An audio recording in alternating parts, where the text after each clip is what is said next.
ಅನಾರೋಗ್ಯದಿಂದ ಸಂಸದ ವಿ ಶ್ರೀನಿವಾಸ್ ಪ್ರಸಾದ್ ನಿಧನರಾಗಿದ್ದಾರೆ. ಮೈಸೂರಿನಲ್ಲಿ ಶ್ರೀನಿವಾಸ್ ಪ್ರಸಾದ್ ಅಂತಿಮ ದರ್ಶನಕ್ಕೆ ವ್ಯವಸ್ಥೆ ಮಾಡಲಾಗಿದೆ. ಅವರ ಮನೆಯಲ್ಲೇ ಅಂತಿಮ ದರ್ಶನಕ್ಕೆ ಸಕಲ ವ್ಯವಸ್ಥೆಯನ್ನ ಮಾಡಲಾಗಿದೆ. ಮೈಸೂರಿನ ಜಯಲಕ್ಷ್ಮೀಪುರಂನಲ್ಲಿರುವಂತಹ ಶ್ರೀನಿವಾಸ್ ಪ್ರಸಾದ್ ಅವರ ಮನೆಗೆ ಅವರ ಹಿತೈಷಿಗಳು, ಬೆಂಬಲಿಗರು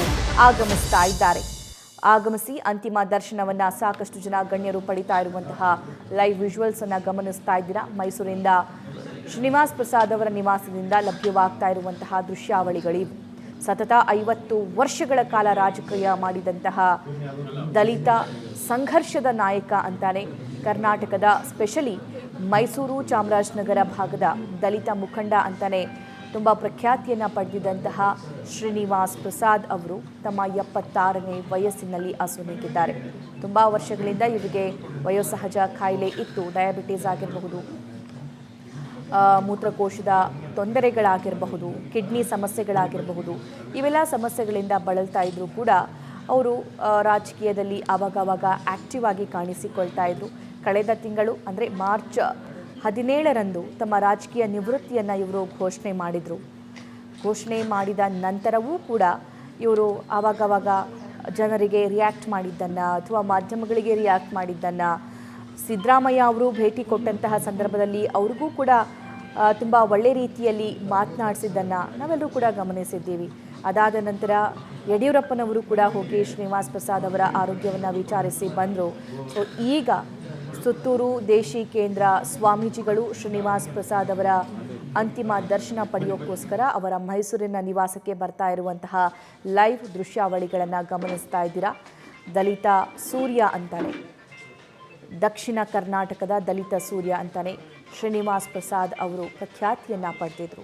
ಕೇವಲ ಕರ್ನಾಟಕದಲ್ಲಿ ದಲಿತ ಹೋರಾಟಗಳು, ದಲಿತರ ಮೇಲೆ ಆಗ್ತಾ ಇರುವಂತಹ ದೌರ್ಜನ್ಯದ ವಿರುದ್ಧ ಧ್ವನಿ ಎತ್ತಿದವರಷ್ಟೇ ಅಲ್ಲ, ಬೇರೆ ಬೇರೆ ಭಾಗದಲ್ಲಿ ದೇಶದ ಮೂಲೆ ಮೂಲೆಯಲ್ಲೂ ಕೂಡ ಎಲ್ಲಾದರೂ ದಲಿತರ ಮೇಲೆ ದೌರ್ಜನ್ಯ ಆಗ್ತಾ ಇದೆ ಅಂದಾಗ ಆ ಭಾಗದಲ್ಲಿ ಅವರು ಕಾಣಿಸಿಕೊಳ್ತಾ ಇದ್ರು, ಅವರ ಧ್ವನಿಯಾಗಿ ನಿಲ್ತಾ ಇದ್ರು. ದಲಿತರ ರೆಬಲ್ ನಾಯಕ ಅಂತಂದ್ರೂ ಕೂಡ ಶ್ರೀನಿವಾಸ್ ಪ್ರಸಾದ್ ಅವರನ್ನ ತಪ್ಪಾಗಲಿಕ್ಕಿಲ್ಲ. ಅವರ ಮೈಸೂರಿನ ನಿವಾಸಕ್ಕೆ ಅವರ ಕುಟುಂಬಸ್ಥರಾಗಿರಬಹುದು, ಹಿತೈಷಿಗಳಾಗಿರಬಹುದು, ಬೆಂಬಲಿಗರಾಗಿರಬಹುದು ಸಾಕಷ್ಟು ಸಂಖ್ಯೆಯಲ್ಲಿ ಬರ್ತಾ ಇರುವಂತಹ ಲೈವ್ ದೃಶ್ಯಾವಳಿಗಳನ್ನು ಕೂಡ ಸದ್ಯಕ್ಕೆ ಗಮನಿಸ್ತಾ ಇದ್ದೀರಾ. ಸುತ್ತೂರು ಮಠದ ಶಿವರಾತ್ರಿ ದೇಶಿ ಕೇಂದ್ರ ಸ್ವಾಮೀಜಿಗಳು ಕೂಡ ಈಗ ಶ್ರೀನಿವಾಸ್ ಪ್ರಸಾದ್ ಅವರ ಅಂತಿಮ ದರ್ಶನ ಪಡೆಯೋಕ್ಕೋಸ್ಕರ ಇಲ್ಲಿಗೆ ಬಂದಿದ್ದಾರೆ. ಶ್ರೀನಿವಾಸ್ ಪ್ರಸಾದ್ ಅವರು ತಮ್ಮ ರಾಜಕೀಯ ಛಾತಿಯನ್ನು, ತಮ್ಮ ಪ್ರಭಾವವನ್ನು ಹೇಗೆ ಹೊಂದಿದ್ರು ಅಂತಂದರೆ, ಪ್ರಬಲ ರಾಷ್ಟ್ರೀಯ ಪಕ್ಷಗಳಿಗೂ ಕೂಡ ಟಕ್ಕರ್ ಕೊಡುವಂತಹ ನಾಯಕರು ಇವರಾಗಿದ್ದರು. BJP, ಕಾಂಗ್ರೆಸ್ ವಿರುದ್ಧ ಪಕ್ಷೇತರವಾಗಿ ಸ್ಪರ್ಧೆ ಮಾಡಿ ಗೆದ್ದಂತಹ ಸಂಸದರು ಕೂಡ ಇವರು ಆಗಿದ್ರು. ಆದರೆ ಇಂತಹ ಒಬ್ಬ ಸಂಸದನ್ನು, ಒಬ್ಬ ಜನನಾಯಕನನ್ನು, ದಲಿತರ ಧ್ವನಿಯನ್ನು ನಾವು ಕಳೆದುಕೊಂಡಿದ್ದೀವಿ ಅನ್ನುವಂತಹ ಆ ನೋವು ಆ ಭಾಗದಲ್ಲಿರುವಂತಹ ಅವರ ಬೆಂಬಲಿಗರಲ್ಲಿ ಸಹಜವಾಗಿ ಕಾಡುತ್ತೆ.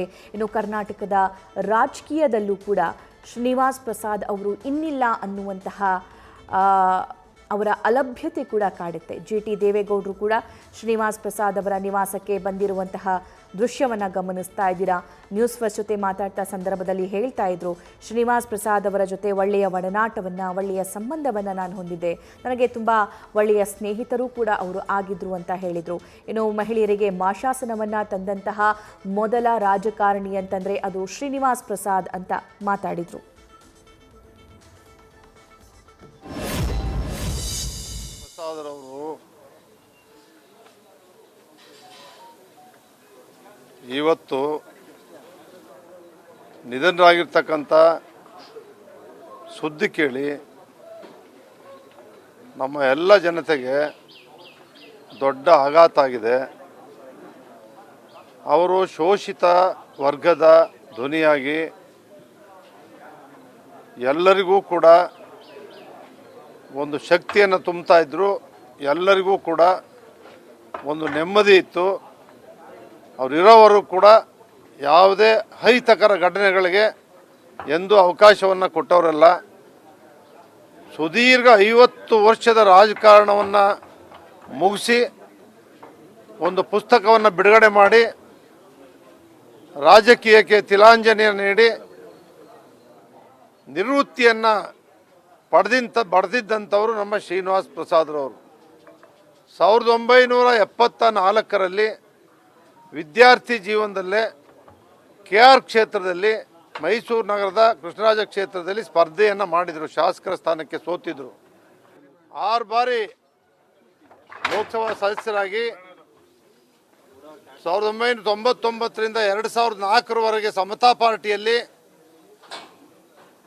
ಜಾರ್ಜ್ ಫರ್ನಾಂಡಿಸ್ ಅವರ ಜೊತೆ ಕೇಂದ್ರದ ಸಚಿವರಾಗಿ ಮತ್ತೆ 2004ರಲ್ಲಿ ಜನತಾ ಪಕ್ಷಕ್ಕೆ ಬಂದು ಮತ್ತೆ ಅಲ್ಲಿಂದ ಕಾಂಗ್ರೆಸ್ ಪಕ್ಷಕ್ಕೆ JDU ಪಕ್ಷವನ್ನು ಸೇರಿ ಅಲ್ಲೂ ಕೂಡ ಕೇಂದ್ರದ ಮಂತ್ರಿಯಾಗಿದ್ದಂಥವರು, ಸಾಮರಸ್ಯವನ್ನು ಕಾಪಾಡ್ಕೊಂಡು ಹೋಗ್ತಿದ್ದಂಥ ಒಂದು ದೊಡ್ಡ ನಾಯಕರು. ಕಾಂಗ್ರೆಸ್ ಪಕ್ಷದಲ್ಲಿ ಆಸ್ಕರ್ ಫರ್ನಾಂಡಿಸ್ ಅವರು ಅವರ ಜೊತೆಗಾರರಾಗಿ, ಜಾರ್ಜ್ ಫರ್ನಾಂಡಿಸ್ ಅವರ ಜೊತೆಗಾರರಾಗಿ, ಸಮಾಜವಾದಿಯಾಗಿ, ಸರಳತೆಯಿಂದ, ಭಾಳ ಪ್ರಾಮಾಣಿಕತೆಯಿಂದ ರಾಜಕೀಯ ಕ್ಷೇತ್ರದಲ್ಲಿ ಒಂದು ಆದರ್ಶ ವ್ಯಕ್ತಿಯಾಗಿ ಬೆಳೆದಿದ್ದಂಥವರು ಶ್ರೀನಿವಾಸ್ ಪ್ರಸಾದ್ ಅವರು. ನನಗೂ ಅವ್ರಿಗೂ 1975ರಿಂದ ಕಾಂಗ್ರೆಸ್ ಕಚೇರಿಯಿಂದ ಅಲ್ಲಿಂದಲೇ ನಮಗೂ ಅವ್ರಿಗೂ ಸ್ನೇಹ ಪ್ರಾರಂಭ ಆಯಿತು. ಇವತ್ತಿನವರೆಗೂ ಕೂಡ ಅವ್ರು ಯಾವುದೇ ಪಕ್ಷದಲ್ಲಿದ್ದು, ನಾವು ಯಾವುದೇ ಪಕ್ಷದಲ್ಲಿದ್ದರೂ ಕೂಡ 1983ರಲ್ಲಿ ನಾನು ಜನತಾದಳದ ವತಿಯಿಂದ ಸಿದ್ದರಾಮಯ್ಯನವರಿದ್ದಾಗ ಶ್ರೀನಿವಾಸ್ ಪ್ರಸಾದ್ ಅವರು ಕಾಂಗ್ರೆಸ್ ಪಕ್ಷದ ವತಿಯಿಂದ ಮಹಾಪೌರರನ್ನು ಮೈಸೂರು ನಗರದ ಮಾಡ್ತಕ್ಕಂಥದ್ದನ್ನು ಸುಮಾರು 20-25 ವರ್ಷಗಳ ಕಾಲ ನಾವೇ ಮಾಡ್ಕೊಂಡು ಬರ್ತಿದ್ದೀವಿ. ಅದು ಅತ್ತೆ ಮುತ್ಸದ್ದಿಯಾಗಿ ಯಜಮಾನರಾಗಿ ಸೇವೆಯನ್ನು ಸಲ್ಲಿಸಿರ್ತಕ್ಕಂಥ ಶ್ರೀನಿವಾಸ್ ಪ್ರಸಾದ್ ಅವರ ಆತ್ಮ, ಅವರು ತುಂಬಲಾರದ ನಷ್ಟ ನಮ್ಮ ರಾಷ್ಟ್ರಕ್ಕಾಗಿದೆ. ಅವರ ಆತ್ಮಕ್ಕೆ ದೇವರು ಚಿರ ಶಾಂತಿಯನ್ನು ಕೊಡಬೇಕು. ಅವರ ಅಭಿಮಾನಿಗಳಿಗೆ, ಲಕ್ಷಾಂತರ ಅಭಿಮಾನಿಗಳಿದ್ದಾರೆ, ಅವರಿಗೆ ದುಃಖವನ್ನು ಭರಿಸ್ತಕ್ಕಂಥ ಶಕ್ತಿಯನ್ನು ಕೊಡಲಿ.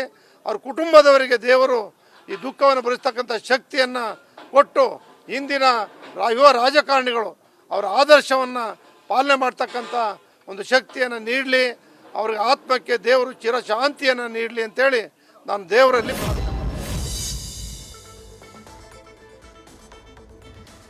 ಶ್ರೀನಿವಾಸ್ ಪ್ರಸಾದ್ ಅವರ ನಿಧನಕ್ಕೆ ಗಣ್ಯರೆಲ್ಲರೂ ಕೂಡ ಸಂತಾಪವನ್ನು ಸೂಚಿಸ್ತಾ ಇದ್ದಾರೆ. ಇಷ್ಟೊತ್ತು ಅವರ ರಾಜಕೀಯ ಬದುಕು ಹೇಗಿತ್ತು, ಅವರ ಒಡನಾಟ ಹೇಗಿತ್ತು ಅನ್ನೋದಕ್ಕೆ ಸಂಬಂಧಪಟ್ಟಂತೆ JDS ಮುಖಂಡ ಶಾಸಕ GT ದೇವೇಗೌಡರು ಕೂಡ ಮಾತಾಡ್ತಾ ಇದ್ರು.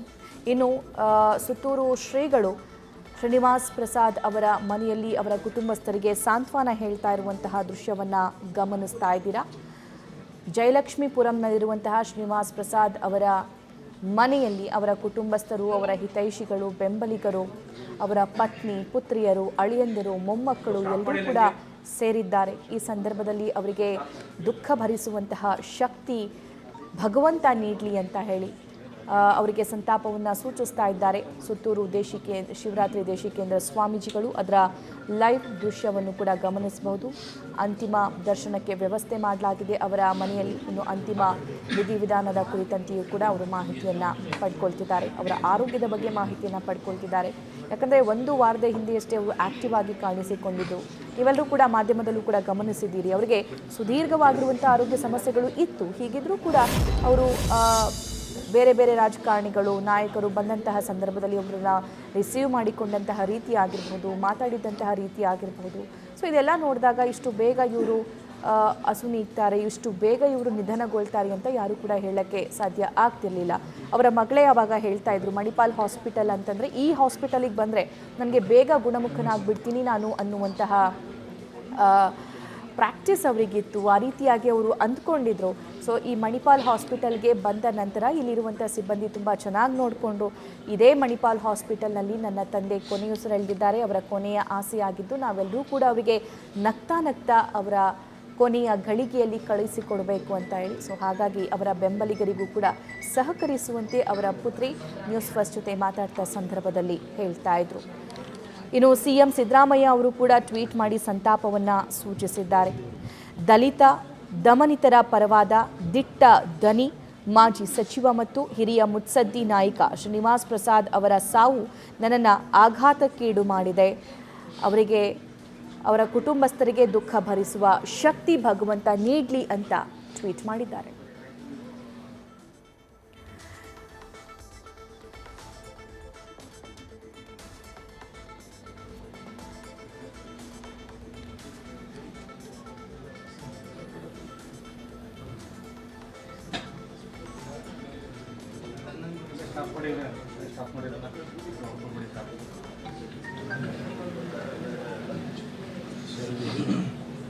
ಓಕೆ, ಸಾಕಷ್ಟು ಗಣ್ಯರು, ರಾಜಕಾರಣಿಗಳು, ನಾಯಕರು ಕೂಡ ಶ್ರೀನಿವಾಸ್ ಪ್ರಸಾದ್ ಅವರ ರಾಜಕೀಯ ಸ್ನೇಹಿತರು ಕೂಡ ಅವರ ಜೊತೆಗಿದ್ದಂತಹ ಒಡನಾಟವನ್ನು, ಅವರ ದಲಿತ ಸಂಘರ್ಷಗಳನ್ನು ಈ ಸಂದರ್ಭದಲ್ಲಿ ನೆನೆದು ಭಾವುಕರಾಗ್ತಿದ್ದಾರೆ.